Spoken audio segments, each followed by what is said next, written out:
My name is Louise Rankine. I belong to the Adnyamathanha people in the Flinders Ranges, South Australia.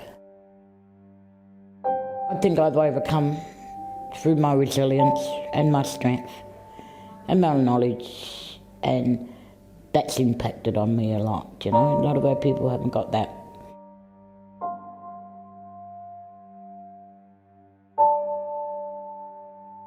The welfare come and got me, and the police took me down to a place down here in Adelaide, Cape Cops Babies Home, 4 days old. I stayed there until I was 15 months old, and then was fostered out to a non-Aboriginal family, and grew up most of my life at Stansbury, York Peninsula.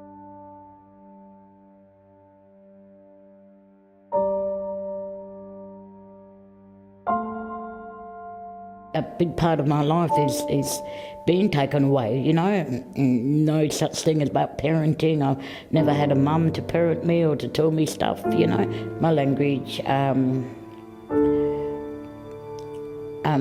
the love for the land. I guess I'd love to just go back and reconnect with the land. And I know some stories. I can tell my stories, but just going back and just sitting, you know, and yeah, just have listen to the birds and you know, watch. Yeah, up in the Flinders, it's beautiful.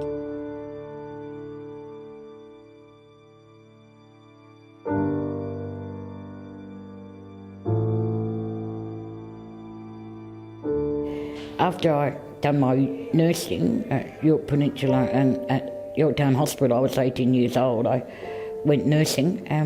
I finished my nursing and then went over here to do our course at the Institute of Technology, Aboriginal Task Force, and I was staying at the Prina Hostel, and that's a place where us Aboriginal girls could live while we were studying in Adelaide. And this Aboriginal girl said, "I think I know your family, Louise," and I said, "Well, let's go." And we went off, went to Port Augusta, caught the bus, and my brother for the first time met me and his wife, and we went up to a place called Prina, and there was my mum and dad and my auntie, yeah. Oh, lots of hugs and and touching and holding hands, and yeah. We just had round the campfire. They were eating their traditional food, so yeah, it was eye-opening to me, but it was lovely up there.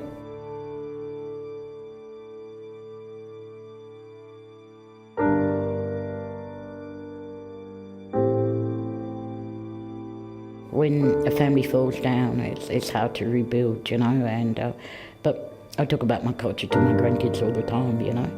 And I come from a very powerful father. He was one of the last Uluru men to be initiated, so he's very much a part of my life, as well as I had. To me, I've never been taken away, because I knew I could feel his presence and him telling me a lot of things, you know what I mean, about Adnyamathanha culture, and I've lived it, and I've learned a lot, you know. Culture's a very, very special thing. You can ask me about my culture, but that's in here. That's in here, and that's what moulds me.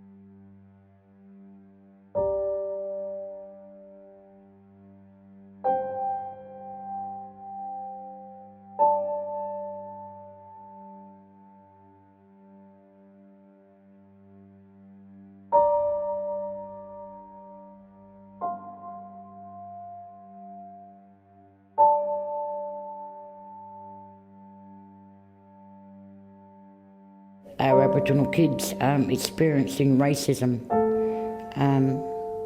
every day. How can we tell non-Aboriginal people about that? How can we, when they don't even experience it? You know, it's because of their white privilege, you know. So how can we, you know, overcome that, you know? It's about getting our kids and everybody to feel good about themselves, you know. If you're not good about yourself, it's not good, you know. And, yeah, you need to be good in your space, you know.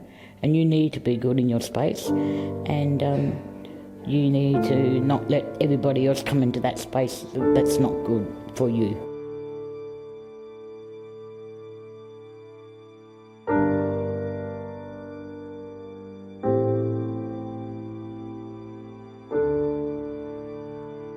The kind of people have accepted me to be here on this country, but this is not my country. I belong in the Flinders, you know what I mean? So, yeah, but I share my culture, I tell them my stories, and yeah, hopefully it makes them stronger, you know?